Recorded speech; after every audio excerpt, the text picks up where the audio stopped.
Inutos-utusan ko dyan, kausapin niyang mga huwes dyan. At ngumiti siya. He smiled. And it seemed to me that it was a comfort to him that he had a daughter who is a lawyer. In fact, sabi niya,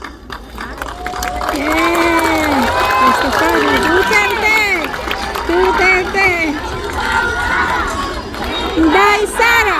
Inday Sara! Inday Sara Duterte! Inday Sara Duterte! Inday Sara Duterte! Inday Sara Duterte! sabi niya, lagi, pag pumapasok ako doon at nagkakaroon kami ng oras na makapag-usap, sinasabi niya, kailan ka ba uwi ng Pilipinas? Anong date ka uuwi ng Pilipinas? Anong ginagawa mo dito? Bakit hindi ka pa umuwi sa Pilipinas? Sinasabi ko sa kanya, inaayos ko lang yung sistema dito at pagkatapos inaantay ko yung mga kapatid ko na pumunta dito. At sinabi niya, ito din, may patama din or diretso din, bullseye din sa edukasyon. Sabi niya, sabihan mo si Paulo na okay lang ako. At huwag siyang pumunta dito hanggang hindi matapos ang eleksyon at maging congressman siya ng 1st District ng Davao City. Yes!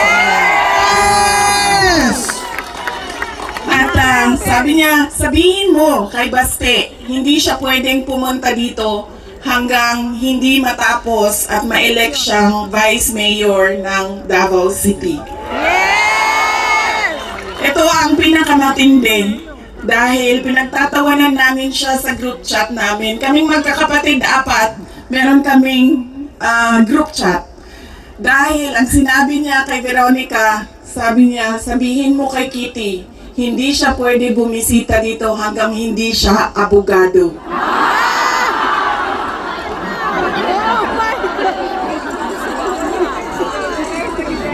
Sabi ni Kitty, grabe ang overacting ni Papa. So ibig sabihin ba mga 5 years?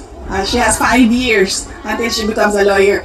Na meron pa akong 5 taon na bago ako makabisita. Ganon siya kahit na nandun siya sa loob.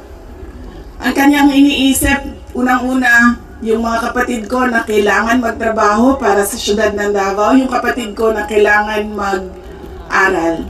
Yun pa rin ang iniisip niya. At kapag tinanong mo siya, pa, ano ba ang kailangan mo dito sa loob? Ang sinasabi lang niya, alam mo yon, mga bagay na shaving cream, Coke Zero,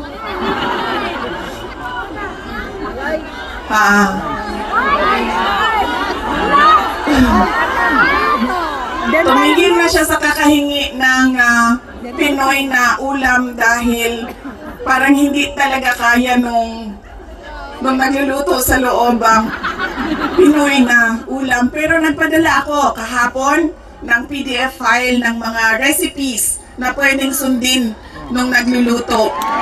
Yes! Duterte! Duterte! Duterte! Duterte! Meron siyang, meron siyang hilig sa Coke Zero at yun lang yung hingi niya. May shopping list doon sa loob.